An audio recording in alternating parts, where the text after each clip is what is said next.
Pour les 330 millions de personnes qui vivent le long des côtes d'Afrique de l'Ouest, l'océan et le littoral sont synonymes d'opportunités économiques incomparables. Les provinces côtières abritent un tiers de la population ouest-africaine et apportent une contribution de plus de 40% au PIB de la région.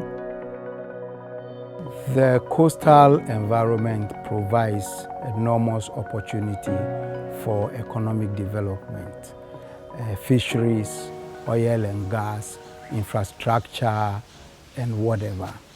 Now, in order to get all these things working in sync, government should be able to come up with the necessary policies that will work very well with coastal people, work to protect infrastructure, work to ensure that all are on board. There is the need for cross-national sharing of information in tackling these regional issues. And for that to happen, some level of financial assistance is required from both international and regional bodies. Mais les ressources naturelles des côtes ouest africaines et leur écosystème marin fragile sont aujourd'hui menacées par les conséquences du changement et du réchauffement climatique qui accentuent les problèmes d'érosion côtière, d'inondation et de pollution. Néanmoins, les communes ne baissent pas les bras et prennent les devants pour atténuer l'impact de ces phénomènes.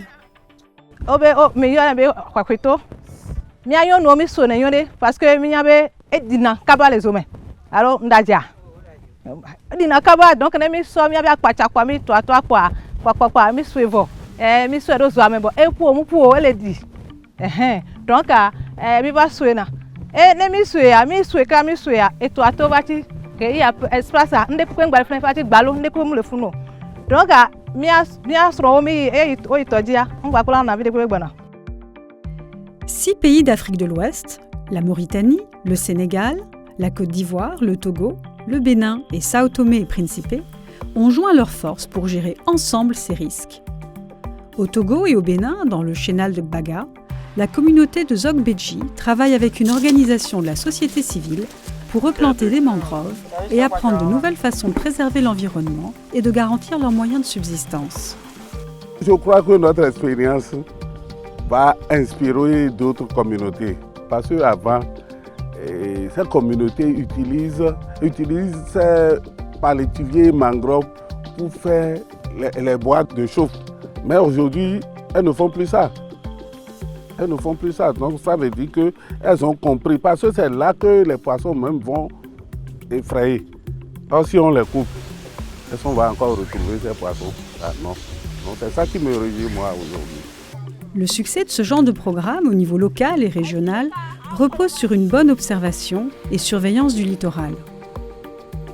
Le Centre de suivi écologique est en train de réaliser des travaux afin de fournir une information pertinente sur l'état et la santé de la côte pour que les pays puissent anticiper les risques et mettre en place les mesures nécessaires.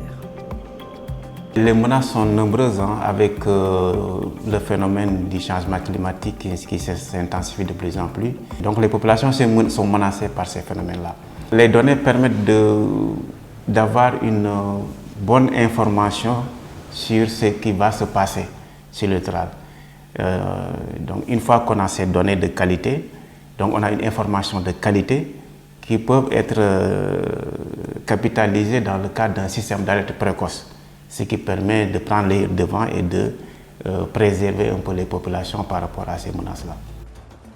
La plateforme WACA vise à permettre une résilience durable du littoral ouest africain en développant le savoir et l'expertise, en améliorant la coopération grâce au dialogue politique et technique et en attirant les investissements nécessaires pour lutter contre la dégradation du littoral et s'adapter au changement climatique.